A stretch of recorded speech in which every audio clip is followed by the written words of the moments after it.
Kuna njia moja ambayo ukitumia hii inakuhakikishia kupata wateja kila siku na kila wiki bila kuomba msaada kwa mtu yoyote yule. Unajua, ukiwa mfanya biashara na ukiwa mjasiriamali kwa ujumla, ni kati ya kitu ambacho ni nightmare ni kuhakikisha unapata cash flow ya kutosha kila siku. Na huwezi kupata cash flow kama huwezi kupata wateja. Na ili kupata wateja kuna vitu ambavyo lazima ujifunze vya awali ambavyo vitakuhakikishia vinakutengenezea wateja wa kila siku endelevu bila kuanza kuwaza leo nimpigie nani atakuja, iweje na iweje. So, moja kati ya hicho kitu ni kuchukua kozi yangu ya wateja 100 wa kwanza, mwongozo wa mwanzo ukuaji.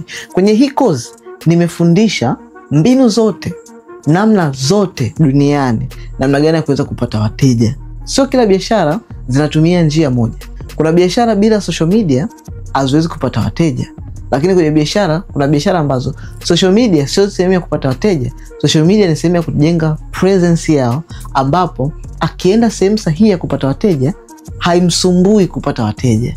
Kwa maana ya kupata tenda ama kupata deals haimsumbui. Kuna wengine ambao social media ndio sehemu ya kupata wateja. Kuna wengine ambao social media ni sehemu ya kujenga social proof.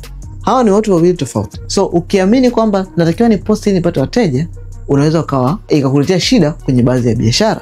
Na kuna biashara ambazo usipokuwa na social presence ya social media, wewe umepotea. So kama wewe ni mfanya biashara na unahitaji kupata wateja wako wa uhakika every day, every week, comment neno kozi hapo chini na kupatia kozi hii maalum ambayo itakusaidia kupata wateja wako 100 wa kwanza kwenye biashara yako.